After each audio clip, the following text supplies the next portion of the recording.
প্রিয় ভিউয়ার্স, আসসালামু আলাইকুম। আজকে আমি আপনাদেরকে আবারও নিয়ে আসলাম আমার সেই দানার জমিতে। আপনারা কিন্তু ইতিমধ্যে অবগত আছেন যে আমি কিন্তু পেঁয়াজ লাগানোর জন্য যে পেঁয়াজের বিচিটা বপন করছি, আলহামদুলিল্লাহ অনেক সুন্দর হয়েছে।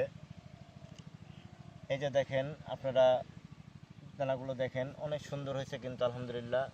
এই দানার বয়স কিন্তু আজকে 23 দিন অতিবাহিত হচ্ছে। এই যে দেখেন, দানাটা কিন্তু আমার প্রায় 5 ইঞ্চি, প্রায় 6 ইঞ্চির মতো কিন্তু হয়ে আসতেছে।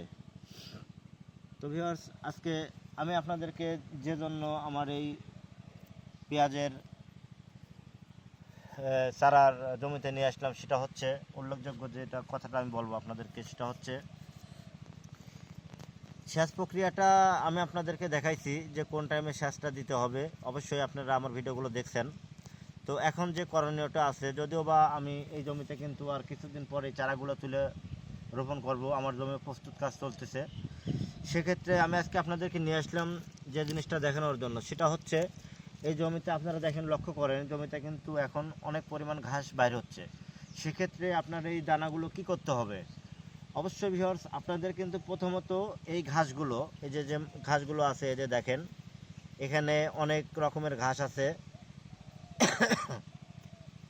ঘাসগুলো কিন্তু আপনার বসে থেকে হাত দিয়ে সুন্দর করে নিড়াই দিতে হবে। নিড়ানোর পরে আপনার এই জমিতে কিন্তু আপনি অল্প পরিমাণ, যেহেতু এখানে আমার প্রায় 1.5 শতকের মতো জায়গা আছে, এখানে কিন্তু আপনার 3 কেজির মতো ইউরিয়া সার ব্যবহার করতে হবে। তবে অবশ্যই ভিউয়ার্স, নিড়ানোর পরে কিন্তু, নইলে কিন্তু ওই ইউরিয়া সার দেওয়ার পরে কিন্তু আপনার এই চারাটা যেভাবে বড় হবে, ঘাসটাও কিন্তু ওই রকমভাবে বড় হবে। সেক্ষেত্রে অবশ্যই আপনারা এই জমিটা আগে যে আগাছাগুলো আছে এগুলো নিধন করতে হবে, নিড়াই নিতে হবে। নিড়ানোর পরে কিন্তু আপনি এই জমিতে হালকা অল্প পরিমাণে সারটা ব্যবহার করবেন। সার আসলে যদি চারা আপনার সুন্দর থাকে, সারটা দেওয়ার প্রয়োজন নেই, তবে দিলে একটু ভালো হয়। চারাটা অনেক সুন্দর হয়, কালো হবে, অনেক সুন্দর হবে। তো তারপরে কিন্তু আপনার একটা ভিটামিনটা স্প্রে দিতে হবে, যেটা ভিটামিন আর কি। গোল্ডোজিয়াম আছে, আবার বৃদ্ধি আছে, অনেক রকম ভিটামিন আছে যেগুলো আপনারা ব্যবহার করতে পারেন। তো অবশ্যই ভিউয়ার্স, খেয়াল রাখবেন, এই আমার এই চারার বাসটা কিন্তু আজ 23 দিন অতিবাহিত হচ্ছে। তবে দোয়া রাখবেন, আমি কিন্তু আর কিছুদিনের মধ্যেই চারাগুলো জমিতে রোপণ করার জন্য ইনশাল্লাহ প্রস্তুত হয়ে যাবে। তো তার আগে কিন্তু অবশ্যই জমিটা কিন্তু আপনার নির্ণয় নিতে হবে।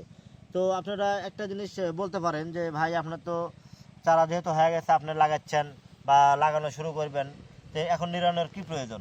ভিউয়ার্স, করা এই চারাটা তুলে লাগানোটা অনেক সহজ হবে। সেই ক্ষেত্রে আপনার এই ঘাসটা কিন্তু তুলে দিতে হবে, কারণ ঘাস যখন জমিতে থাকবে তখন কিন্তু চারাটা আপনি সঠিকভাবে তুলতে পারবেন না। অনেক সময় চারা কিন্তু ছোট বড় মোটা চিকন হতে পারে। সেক্ষেত্রে আপনি কিন্তু চারাটা সঠিক নিয়মভাবে তুলতে পারবেন না। সেক্ষেত্রে অবশ্যই কিন্তু আপনার এই জমিতে যে আগাছাগুলো আছে এগুলো আগে পরিষ্কার করে নিতে হবে। তারপরে আপনি যে সার দেন আর ভিটামিনটা প্রয়োগ করতে হবে। করলে কিন্তু আপনার গাছটা যখন সোজা হয়ে যাবে, সুন্দর শক্তিশালী হবে, তখন কিন্তু আপনার চারাটা তুলে জমিতে রোপণ করতে অনেক সহজ হবে। সেক্ষেত্রে অবশ্যই কাজগুলো বা এই আপনার এই চাষাবাদটা ভালো করে করতে হলে আমার ভিডিওগুলো দেখেন।